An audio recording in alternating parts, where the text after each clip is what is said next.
The Upper Berth. F. Marion Crawford. F. Marion Crawford, 1854 to 1909, son of American sculptor Thomas Crawford and brother of writer Anne Crawford, Baroness Erich von Rabe, was born and raised in Italy and wrote many romances, including mystical tales and ghost stories. The Upper Berth is another tale about a place that harbors a spirit but has a decidedly modern tone. It first appeared in the magazine The Broken Shaft, Unwin's Annual for 1886, in 1885. 1. Somebody asked for the cigars. We had talked long, and the conversation was beginning to languish. The tobacco smoke had gotten into the heavy curtains. The wine had got into those brains which were liable to become heavy. And it was already perfectly evident that, unless somebody did something to rouse our oppressed spirits, the meeting would soon come to its natural conclusion, and we, the guests, would speedily go home to bed, and most certainly to sleep. No one had said anything very remarkable. It may be that no one had anything very remarkable to say. Jones had given us every particular of his last hunting adventure in Yorkshire. Mr. Tompkins of Boston had explained at elaborate length those working principles by the due and careful maintenance of which the Atchison, Topeka, and Santa Fe Railroad not only extended its territory, increased its departmental influence, and transported livestock without starving them to death before the day of actual delivery, but also had for years succeeded in deceiving those passengers who bought its tickets into the fallacious belief that the corporation aforesaid was really able to transport human life without destroying it. Signor Tombola had endeavored to persuade us, by arguments which we took no trouble to oppose, that the unity of his country in no way resembled the average modern torpedo, carefully planned, constructed with all the skill of the greatest European arsenals, but, when constructed, destined to be directed by feeble hands into a region where it must undoubtedly explode, unseen, unfeared, and unheard, into the illimitable wastes of political chaos. It is unnecessary to go into further details. The conversation had assumed proportions which would have bored Prometheus on his rock, which would have driven Tantalus to distraction, and which would have impelled Ixion to seek relaxation in the simple but instructive dialogues of Herr Ollendorf, rather than submit to the greater evil of listening to our talk. We had sat at table for hours. We were bored, we were tired, and nobody showed signs of moving. Somebody called for cigars. We all instinctively looked towards the speaker. Brisbane was a man of 35 years of age, and remarkable for those gifts which chiefly attract the attention of men. He was a strong man. The external proportions of his figure presented nothing extraordinary to the common eye, though his size was above the average. He was a little over 6 feet in height, and moderately broad in the shoulder. He did not appear to be stout, but, on the other hand, he was certainly not thin. His small head was supported by a strong and sinewy neck. His broad, muscular hands appeared to possess a peculiar skill in breaking walnuts without the assistance of the ordinary cracker. And seeing him in profile, one could not help remarking the extraordinary breadth of his sleeves and the unusual thickness of his chest.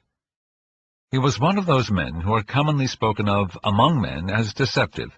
That is to say that though he looked exceedingly strong, he was in reality very much stronger than he looked. Of his features I need say little.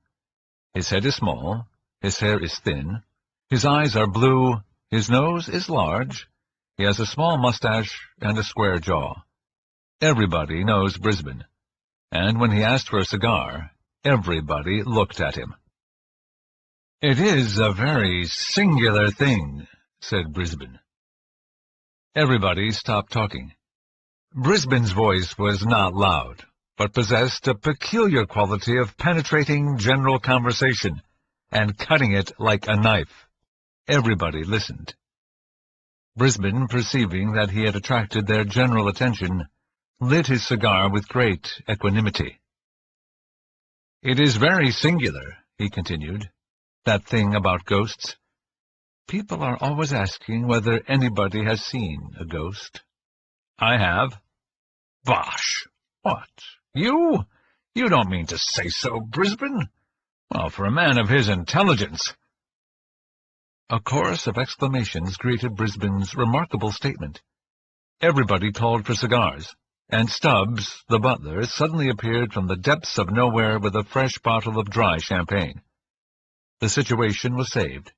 Brisbane was going to tell a story. "I am an old sailor," said Brisbane, "and as I have to cross the Atlantic pretty often, I have my favorites.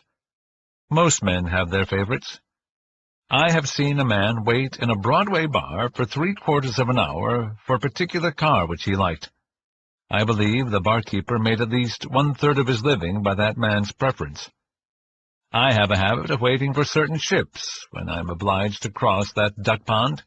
It may be a prejudice, but I was never cheated out of a good passage but once in my life. I remember it very well. It was a warm morning in June, and the custom-house officials, who were hanging about, waiting for a steamer already on her way up from the quarantine, presented a peculiarly hazy and thoughtful appearance. I had not much luggage. I never have. I mingled with the crowd of passengers, porters, and officious individuals in blue coats and brass buttons, who seemed to spring up like mushrooms from the deck of a moored steamer to obtrude their unnecessary services upon the independent passenger. I have often noticed with a certain interest the spontaneous evolution of these fellows. They are not there when you arrive.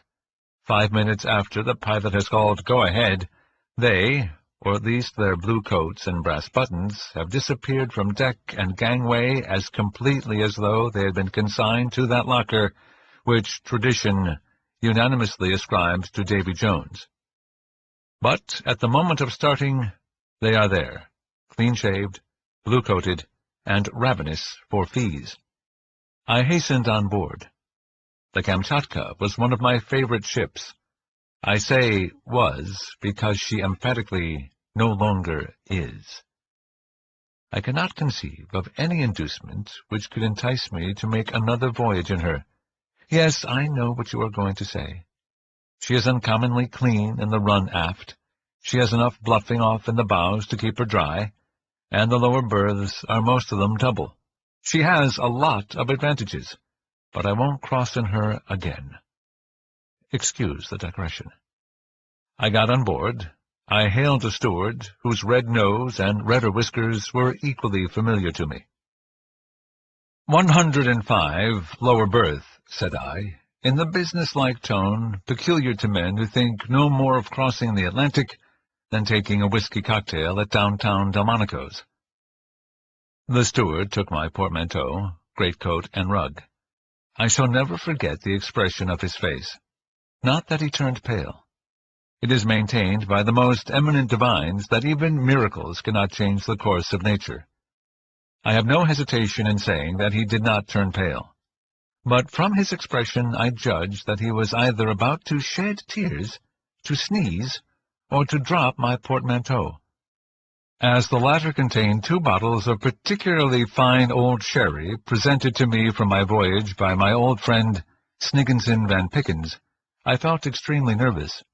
But the steward did none of these things. "Well, I'm damned," said he in a low voice, and led the way. I supposed my Hermes, as he led me to the lower regions, had had a little grog, but I said nothing and followed him. 105 was on the port side, well aft.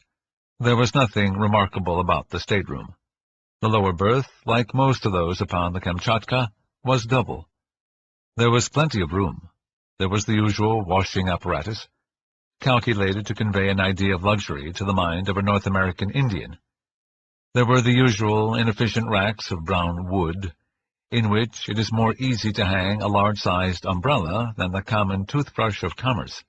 Upon the uninviting mattresses were carefully folded together those blankets which a great modern humorist has aptly compared to cold buckwheat cakes. The question of towels was left entirely to the imagination. The glass decanters were filled with a transparent liquid faintly tinged with brown, but from which an odor less faint, but not more pleasing, ascended to the nostrils, like a far-off, seasick reminiscence of oily machinery. Sad-colored curtains half-closed the upper berth. The hazy June daylight shed a faint illumination upon the desolate little scene. Ugh! How I hate that stateroom! The steward deposited my traps and looked at me, as though he wanted to get away, probably in search of more passengers and more fees. It is always a good plan to start in favor with those functionaries, and I accordingly gave him certain coins there and then. "I'll try and make you comfortable all I can," he remarked, as he put the coins in his pocket. Nevertheless, there was a doubtful intonation in his voice which surprised me. Possibly his scale of fees had gone up, and he was not satisfied. But on the whole I was inclined to think that, as he himself would have expressed it, he was the better for a glass. I was wrong, however, and did the man injustice. 2. Nothing especially worthy of mention occurred during that day. We left the pier punctually, and it was very pleasant to be fairly under way, for the weather was warm and sultry, and the motion of the steamer produced a refreshing breeze. Everybody knows what the first day at sea is like. People pace the decks and stare at each other, and occasionally meet acquaintances whom they did not know to be on board. There is the usual uncertainty as to whether the food will be good, bad, or indifferent, until the first 2 meals have put the matter beyond a doubt. There is the usual uncertainty about the weather, until the ship is fairly off Fire Island. The tables are crowded at first, and then suddenly thinned. Pale-faced people spring from their seats and precipitate themselves towards the door, and each old sailor breathes more freely as his seasick neighbor rushes from his side, leaving him plenty of elbow room and an unlimited command over the mustard. One passage across the Atlantic is very much like another, and we who cross very often do not make the voyage for the sake of novelty. Whales and icebergs are indeed always objects of interest, but after all, one whale is very much like another whale, and one rarely sees an iceberg at close quarters. To the majority of us, the most delightful moment of the day on board an ocean steamer is when we have taken our last turn on deck, have smoked our last cigar, and, having succeeded in tiring ourselves, feel at liberty to turn in with a clear conscience. On that first night of the voyage I felt particularly lazy, and went to bed in 105 rather earlier than I usually do. As I turned in, I was amazed to see that I was to have a companion. A portmanteau, very like my own, lay in the opposite corner, and in the upper berth had been deposited a neatly folded rug with a stick and umbrella. I had hoped to be alone, and I was disappointed. But I wondered who my roommate was to be, and I determined to have a look at him. Before I had been long in bed, he entered. He was, as far as I could see, a very tall man, very thin, very pale, with sandy hair and whiskers, and colorless gray eyes. He had about him, I thought, an air of rather dubious fashion, the sort of man you might see in Wall Street, without being able precisely to say what he was doing there, the sort of man who frequents the Café Anglais, who always seems to be alone, and who drinks champagne. You might meet him on a racecourse, but he would never appear to be doing anything there either. A little overdressed, a little odd. There are 3 or 4 of his kind on every ocean steamer. I made up my mind that I did not care to make his acquaintance, and I went to sleep saying to myself that I would study his habits in order to avoid him. If he rose early, I would rise late. If he went to bed late, I would go to bed early. I did not care to know him. If you once know people of that kind, they are always turning up. Poor fellow!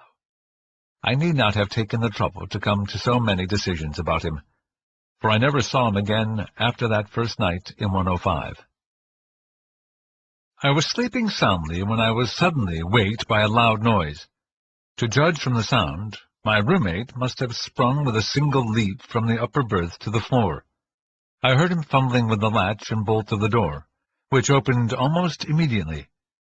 And then I heard his footsteps as he ran at full speed down the passage, leaving the door open behind him. The ship was rolling a little, and I expected to hear him stumble or fall, but he ran as though he were running for his life. The door swung on its hinges with the motion of the vessel, and the sound annoyed me. I got up and shut it, and groped my way back to my berth in the darkness. I went to sleep again, but I have no idea how long I slept. When I awoke, it was still quite dark, but I felt a disagreeable sensation of cold, and it seemed to me that the air was damp. You know the peculiar smell of a cabin which has been wet with sea water. I covered myself up as well as I could and dozed off again, framing complaints to be made the next day, and selecting the most powerful epithets in the language. I could hear my roommate turn over in the upper berth. He had probably returned while I was asleep. Once I thought I heard him groan, and I argued that he was seasick. That is particularly unpleasant when one is below. Nevertheless, I dozed off and slept till early daylight. The ship was rolling heavily, much more than on the previous evening, and the grey light which came in through the porthole changed in tint with every movement, according as the angle of the vessel's side turned the glass seawards or skywards. It was very cold, unaccountably so for the month of June. I turned my head and looked at the porthole, and saw to my surprise that it was wide open and hooked back. I believe I swore audibly. Then I got up and shut it. As I turned back, I glanced at the upper berth. The curtains were drawn close together. My companion had probably felt cold as well as I. It struck me that I had slept enough. The stateroom was uncomfortable, though, strange to say, I could not smell the dampness which had annoyed me in the night. My roommate was still asleep. Excellent opportunity for avoiding him, so I dressed at once and went on deck. The day was warm and cloudy, with an oily smell on the water. It was 7 o'clock as I came out, much later than I had imagined. I came across the doctor, who was taking his first sniff of the morning air. He was a young man from the west of Ireland, a tremendous fellow with black hair and blue eyes, already inclined to be stout. He had a happy-go-lucky, healthy look about him which was rather attractive. "Fine morning," I remarked by way of introduction. "Well," said he, eyeing me with an air of ready interest. "It's a fine morning, and it's not a fine morning. I don't think it's much of a morning." "Well, no, it is not so very fine," said I. "It's just what I call fugly weather," replied the doctor. "It was very cold last night, I thought," I remarked. However, when I looked about, I found that the porthole was wide open. I had not noticed it when I went to bed, and the stateroom was damp, too. "Damp?" said he. "Whereabouts are you?" 105. To my surprise, the doctor started visibly, and stared at me. "What is the matter?" I asked. "Oh, nothing," he answered. "Only everybody has complained of that stateroom for the last 3 trips." "I shall complain too," I said. "It has certainly not been properly aired. It is a shame." "I don't believe it can be helped," answered the doctor. "I believe there is something— well, it is not my business to frighten passengers." "You need not be afraid of frightening me," I replied. "I can stand any amount of damp. If I should get a bad cold, I will come to you." I offered the doctor a cigar, which he took and examined very critically. "It is not so much the damp," he remarked. "However, I dare say you will get on very well. Have you a roommate?" "Yes, a deuce of a fellow, who bolts out in the middle of the night and leaves the door open." Again the doctor glanced curiously at me. Then he lit the cigar and looked grave. "Did he come back?" he asked presently. "Yes, I was asleep, but I waked up and heard him moving. Then I felt cold and went to sleep again. This morning I found the porthole open. "Look here," said the doctor quietly. "I don't care much for this ship. I don't care a rap for her reputation. I tell you what I will do. I have a good-sized place up here. I will share it with you, though I don't know you from Adam." I was very much surprised at the proposition. I could not imagine why he should take such a sudden interest in my welfare. However, his manner as he spoke of the ship was peculiar. "You are a very good doctor," I said. "But really, I believe even now the cabin could be aired or cleaned out or something. Why do you not care for the ship?" "We are not superstitious in our profession, sir," replied the doctor. "But the sea makes people so. I don't want to prejudice you, and I don't want to frighten you. But if you will take my advice, you will move in here. I would as soon see you overboard," he added earnestly, "as know that you or any other man was to sleep in 105. "Good gracious, why?" I asked. "Just because on the last 3 trips the people who have slept there actually have gone overboard," he answered gravely. The intelligence was startling and exceedingly unpleasant, I confess. I looked hard at the doctor to see whether he was making game of me, but he looked perfectly serious. I thanked him warmly for his offer, but told him I intended to be the exception to the rule by which everyone who slept in that particular stateroom went overboard. He did not say much, but looked as grave as ever, and hinted that, before we got across, I should probably reconsider his proposal. In the course of time we went to breakfast, at which only an inconsiderable number of passengers assembled. I noticed that 1 or 2 of the officers who breakfasted with us looked grave. After breakfast I went into my stateroom in order to get a book. The curtains of the upper berth were still closely drawn. Not a word was to be heard. My roommate was probably still asleep. As I came out, I met the steward whose business it was to look after me. He whispered that the captain wanted to see me, and then scuttled away down the passage, as if very anxious to avoid any questions. I went toward the captain's cabin, and found him waiting for me. "Sir," said he, "I want to ask a favor of you." I answered that I would do anything to oblige him. "Your roommate has disappeared," he said. "He is known to have turned in early last night. Did you notice anything extraordinary in his manner?"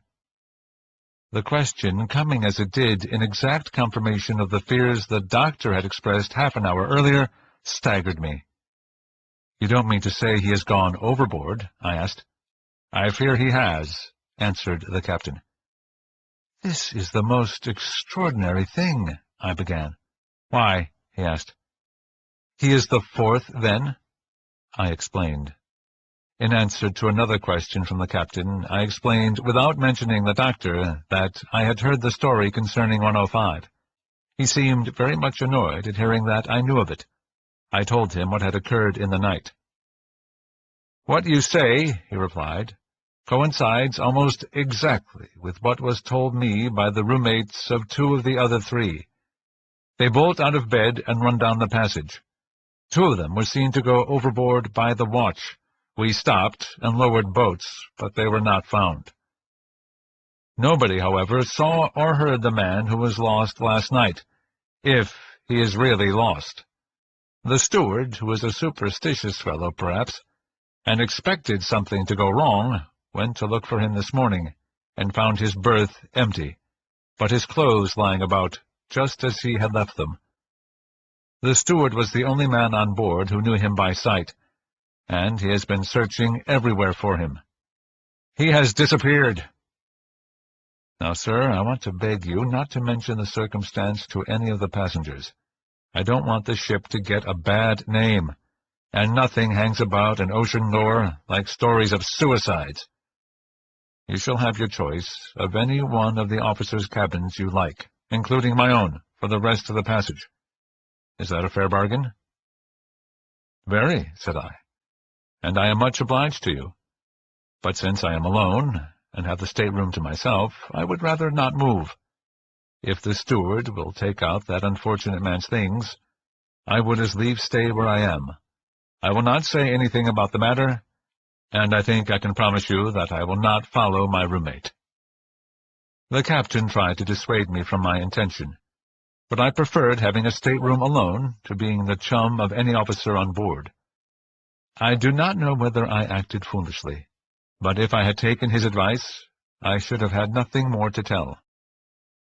There would have remained the disagreeable coincidence of several suicides occurring among men who had slept in the same cabin, but that would have been all. That was not the end of the matter, however, by any means. I obstinately made up my mind that I would not be disturbed by such tales, and I even went so far as to argue the question with the captain. There was something wrong about the stateroom, I said. It was rather damp.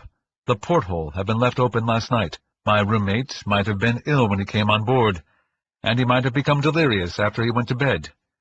He might even now be hiding somewhere on board, and might be found later. The place ought to be aired, and the fastening of the port looked to.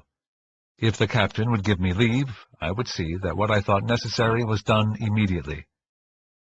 "Of course you have a right to stay where you are, if you please," he replied, rather petulantly. "But I wish you would turn out and let me lock the place up and be done with it." I did not see it in the same light, and left the captain, after promising to be silent concerning the disappearance of my companion. The latter had had no acquaintances on board, and was not missed in the course of the day. Towards evening I met the doctor again, and he asked me whether I had changed my mind. I told him I had not. "Then you will before long," he said, very gravely. 3. We played whist in the evening, and I went to bed late. I will confess now that I felt a disagreeable sensation when I entered my stateroom. I could not help thinking of the tall man I had seen on the previous night, who was now dead, drowned, tossing about in the long swell, 200 or 300 miles astern. His face rose very distinctly before me as I undressed, and I even went so far as to draw back the curtains of the upper berth, as though to persuade myself that he was actually gone. I also bolted the door of the stateroom. Suddenly I became aware that the porthole was open and fastened back. This was more than I could stand. I hastily threw on my dressing gown and went in search of Robert, the steward of my passage. I was very angry, I remember, and when I found him I dragged him roughly to the door of 105 and pushed him towards the open porthole. "What the deuce do you mean, you scoundrel, by leaving that port open every night? Don't you know it is against the regulations? Don't you know that if the ship heeled and the water began to come in, 10 men could not shut it? I will report you to the captain, you blackguard, for endangering the ship." I was exceedingly wroth. The man trembled and turned pale, and then began to shut the round glass plate with the heavy brass fittings. "Why don't you answer me?" I said roughly. "If you please, sir," faltered Robert, "there's nobody on board as can keep this here port shut at night. You can try it yourself, sir. I ain't a-going to stop any longer on board of this vessel, sir. I ain't, indeed. But if I was you, sir, I'd just clear out and go and sleep with a surgeon or something. I would. Look here, sir. Is that fastened, what you may call securely or not, sir? Try it, sir. See if it will move a hinch." I tried the port and found it perfectly tight. "Well, sir," continued Robert triumphantly, "I wager my reputation as A1 steward that in half an hour it will be open again, fastened back, too, sir. That's the horful thing. Fastened back." I examined the great screw and the looped nut that ran on it. "If I find it open in the night, Robert, I will give you a sovereign." "It is not possible. You may go." "Sovereign, did you say, sir? Very good, sir. Thank you, sir. Good night, sir. Pleasant repose, sir, and all manner of enchanting dreams, sir." Robert scuttled away, delighted at being released. Of course, I thought he was trying to account for his negligence by a silly story intended to frighten me, and I disbelieved him. The consequence was that he got his sovereign, and I spent a very peculiarly unpleasant night. I went to bed, and 5 minutes after I had rolled myself up in my blankets, the inexorable Robert extinguished the light that burned steadily behind the ground-glass pane near the door. I lay quite still in the dark, trying to go to sleep, but I soon found that impossible. It had been some satisfaction to be angry with the steward, and the diversion had banished that unpleasant sensation I had at first experienced when I thought of the drowned man who had been my chum. But I was no longer sleepy, and I lay awake for some time, occasionally glancing at the porthole, which I could just see from where I lay, and which in the darkness looked like a faintly luminous soup plate suspended in blackness. I believe I must have lain there for an hour, and, as I remember, I was just dozing into sleep when I was roused by a draught of cold air, and by distinctly feeling the spray of the sea blown upon my face. I started to my feet, and not having allowed in the dark for the motion of the ship, I was instantly thrown violently across the stateroom upon the couch which was placed beneath the porthole. I recovered myself immediately, however, and climbed upon my knees.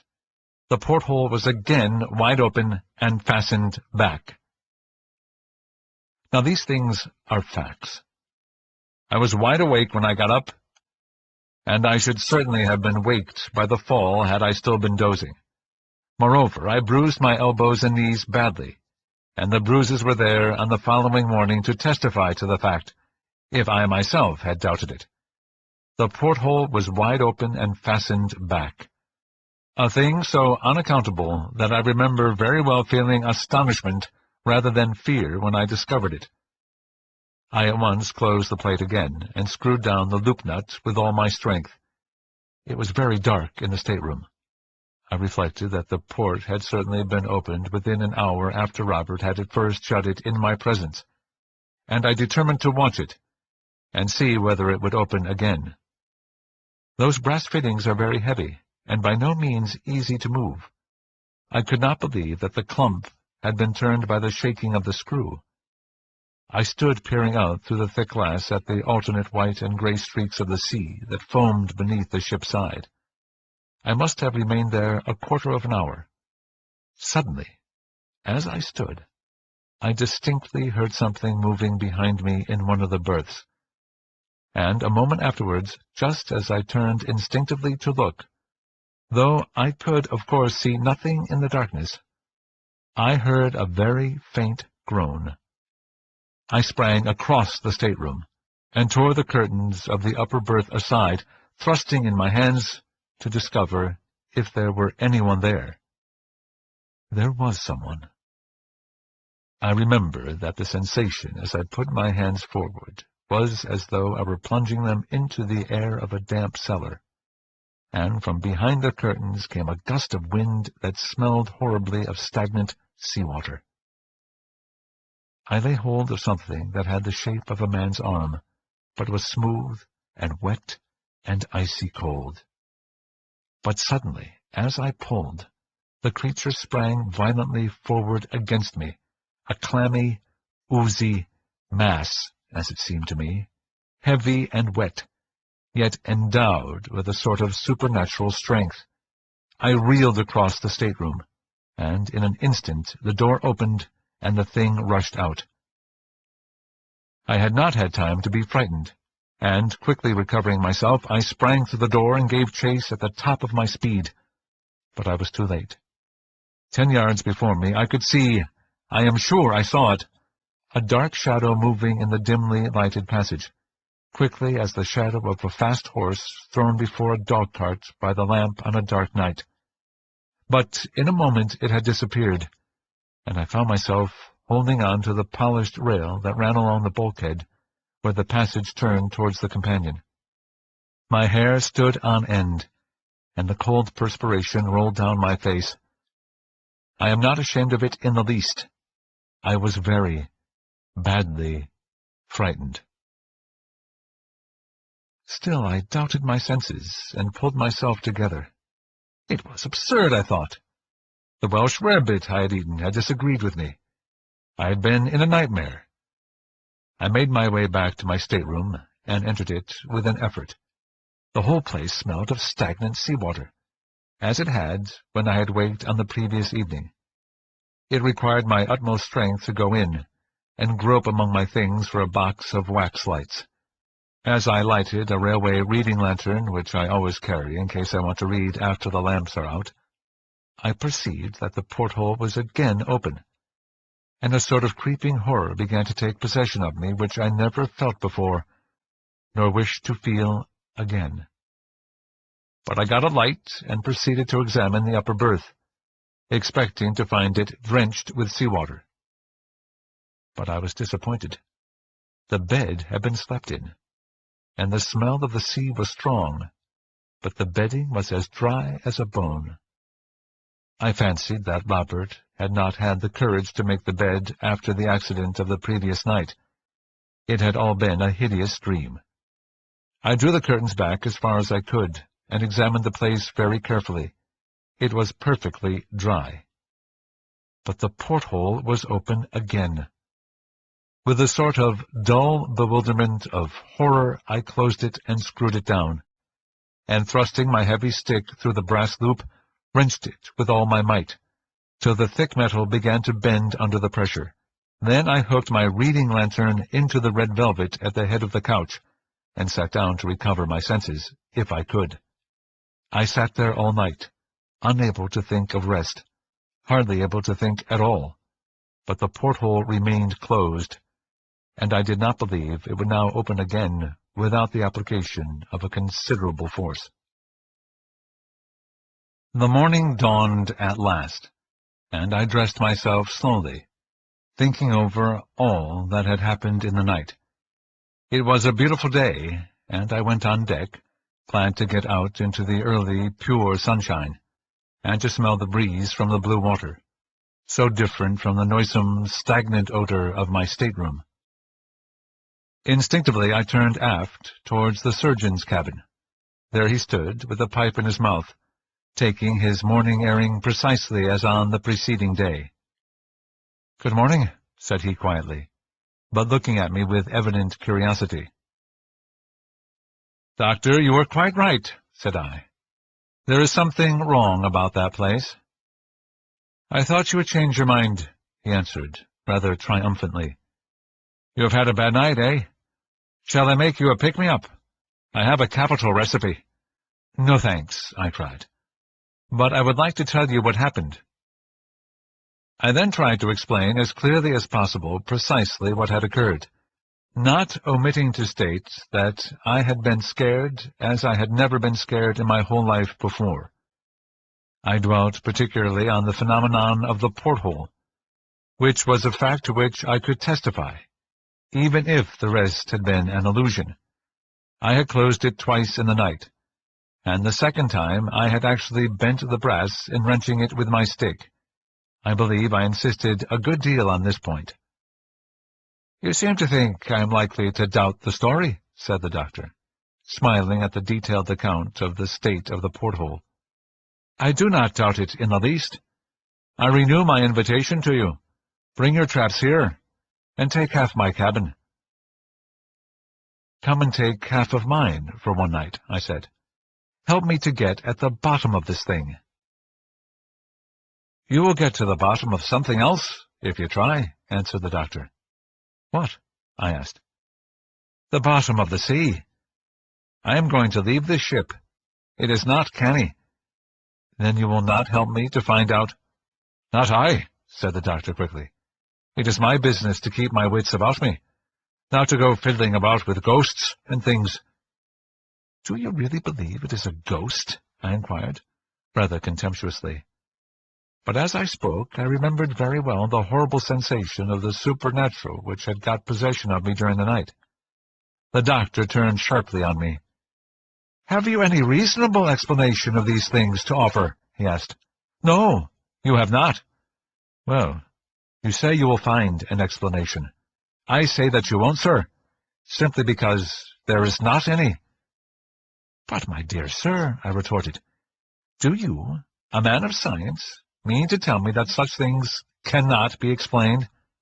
"I do," he answered stoutly, "and if they could, I would not be concerned in the explanation." I did not care to spend another night alone in the stateroom, and yet I was obstinately determined to get at the root of the disturbances. I do not believe there are many men who would have slept there alone after passing 2 such nights, but I made up my mind to try it, if I could not get anyone to share a watch with me. The doctor was evidently not inclined for such an experiment. He said he was a surgeon, and that in case any accident occurred on board, he must be always in readiness. He could not afford to have his nerves unsettled. Perhaps he was quite right, but I am inclined to think that his precaution was prompted by his inclination. On inquiry, he informed me that there was no one on board who would be likely to join me in my investigations, and after a little more conversation, I left him. A little later, I met the captain and told him my story. I said that if no one would spend the night with me, I would ask leave to have the light burning all night, and would try it alone. "Look here," said he, "I will tell you what I will do. I will share your watch myself, and we will see what happens. It is my belief that we can find out between us. There may be some fellow skulking on board who steals a passage by frightening the passengers. It is just possible that there may be something queer in the carpentering of that berth." I suggested taking the ship's carpenter below and examining the place, but I was overjoyed at the captain's offer to spend the night with me. He accordingly sent for the workman, and ordered him to do anything I required. We went below at once. I had all the bedding cleared out of the upper berth, and we examined the place thoroughly to see if there was a board loose anywhere, or a panel which could be opened or pushed aside. We tried the planks everywhere, tapped the flooring, unscrewed the fittings of the lower berth, and took it to pieces. In short, there was not a square inch of the stateroom which was not searched and tested. Everything was in perfect order, and we put everything back in its place. As we were finishing our work, Robert came to the door and looked in. "Oh, sir, find anything, sir?" he asked with a ghastly grin. "You were right about the porthole, Robert," I said, and gave him the promised sovereign. The carpenter did his work silently and skillfully, following my directions. When he had done, he spoke. "I am a plain man, sir," he said, "but it's my belief you had better just turn out your things and let me run 6 4-inch screws through the door of this cabin. There's no good never came of this cabin yet, sir, and that's all about it. There's been 4 lives lost out here to my own remembrance, and that in 4 trips. Better give it up, sir. Better give it up." "I will try it for 1 night more," I said. "Better give it up, sir. Better give it up. It's a precious bad job," repeated the workman, putting his tools in his bag and leaving the cabin. But my spirits had risen considerably at the prospect of having the captain's company, and I made up my mind not to be prevented from going to the end of the strange business. I abstained from Welsh rarebits and grog that evening, and did not even join in the customary game of whist. I wanted to be quite sure of my nerves, and my vanity made me anxious to make a good figure in the captain's eyes. 4. The captain was one of those splendidly tough and cheerful specimens of seafaring humanity, whose combined courage, hardihood, and calmness in difficulty leads them naturally into high positions of trust. He was not the man to be led away by an idle tale, and the mere fact that he was willing to join me in the investigation was proof that he thought there was something seriously wrong, which could not be accounted for on ordinary theories, nor laughed down as a common superstition. To some extent, too, his reputation was at stake, as well as the reputation of the ship. It is no light thing to lose passengers overboard, and he knew it. About 10 o'clock that evening, as I was smoking a last cigar, he came up to me, and drew me aside from the beat of the other passengers who were patrolling the deck in the warm darkness. "This is a serious matter, Mr. Brisbane," he said. "We must make up our minds either way. To be disappointed, or to have a pretty rough time of it. You see, I cannot afford to laugh at the affair, and I will ask you to sign your name to a statement of whatever occurs. If nothing happens tonight, we will try it again tomorrow and next day. Are you ready?" So we went below and entered the stateroom. As we went in, I could see Robert the steward, who stood a little further down the passage, watching us with his usual grin, as though certain that something dreadful was about to happen. The captain closed the door behind us and bolted it. "Supposing we put your portmanteau before the door," he suggested. "One of us can sit on it. Nothing can get out then. Is the port screwed down?" I found it, as I had left it in the morning. Indeed, without using a lever, as I had done, no one could have opened it. I drew back the curtains of the upper berth, so that I could see well into it. By the captain's advice, I lighted my reading lantern, and placed it so that it shone upon the white sheets above. He insisted upon sitting on the portmanteau, declaring that he wished to be able to swear that he had sat before the door.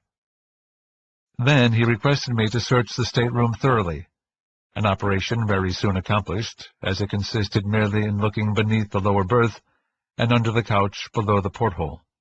The spaces were quite empty. "It is impossible for any human being to get in," I said, "or for any human being to open the port." "Very good," said the captain calmly. "If we see anything now, it must be either imagination or something supernatural." I sat down on the edge of the lower berth. "The first time it happened," said the captain, crossing his legs and leaning back against the door, "was in March. The passenger who slept here, in the upper berth, turned out to have been a lunatic. At all events, he was known to have been a little touched, and he had taken his passage without the knowledge of his friends. He rushed out in the middle of the night and threw himself overboard, before the officer who had the watch could stop him.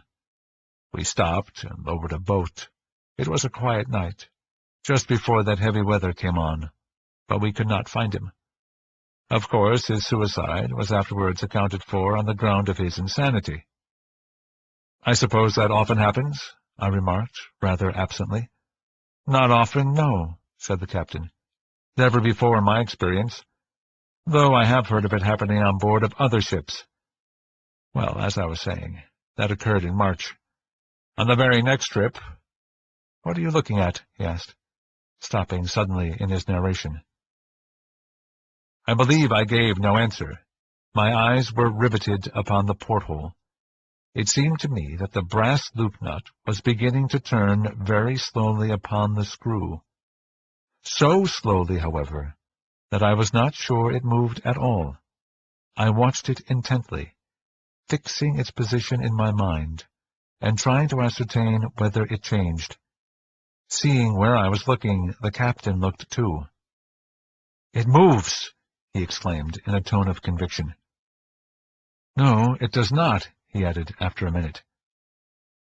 "If it were the jarring of the screw," said I, "it would have opened during the day, but I found it this evening jammed tight as I left it this morning." I rose and tried the nut. It was certainly loosened, for by an effort I could move it with my hands. "The queer thing," said the captain, "is that the second man who was lost is supposed to have got through that very port. We had a terrible time over it. It was in the middle of the night, and the weather was very heavy. There was an alarm that one of the ports was open, and the sea running in. I came below and found everything flooded, the water pouring in every time she rolled, and the whole port swinging from the top-bolts, not the porthole in the middle. Well, we managed to shut it, but the water did some damage. Ever since that, the place smells of sea-water from time to time. We supposed the passenger had thrown himself out, though the Lord only knows how he did it. The steward kept telling me that he cannot keep anything shut here. Upon my word, I can smell it now, cannot you?" he inquired, sniffing the air suspiciously. "Yes, distinctly," I said, and I shuddered as that same odor of stagnant sea-water grew stronger in the cabin. "Now, to smell like this, the place must be damp," I continued. And yet, when I examined it with the carpenter this morning, everything was perfectly dry. It is most extraordinary. Hello! My reading lantern, which had been placed in the upper berth, was suddenly extinguished. There was still a good deal of light from the pane of ground glass near the door, behind which loomed the regulation lamp.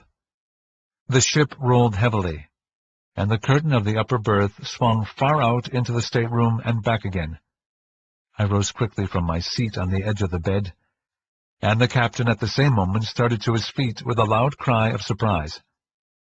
I had turned with the intention of taking down the lantern to examine it, when I heard his exclamation, and immediately afterwards his call for help. I sprang towards him. He was wrestling with all his might with the brass loop of the port. It seemed to turn against his hands in spite of all his efforts. I caught up my cane, a heavy oak stick I always used to carry, and thrust it through the ring and bore on it with all my strength. But the strong wood snapped suddenly, and I fell upon the couch. When I rose again, the port was wide open, and the captain was standing with his back against the door, pale to the lips. "There is something in that berth," he cried in a strange voice, his eyes almost starting from his head. "Hold the door while I look. It shall not escape us, whatever it is." But instead of taking his place, I sprang upon the lower bed and seized something which lay in the upper berth. It was something ghostly, horrible beyond words, and it moved in my grip. It was like the body of a man long drowned, and yet it moved, and had the strength of 10 men living. But I gripped it with all my might, the slippery, oozy, horrible thing.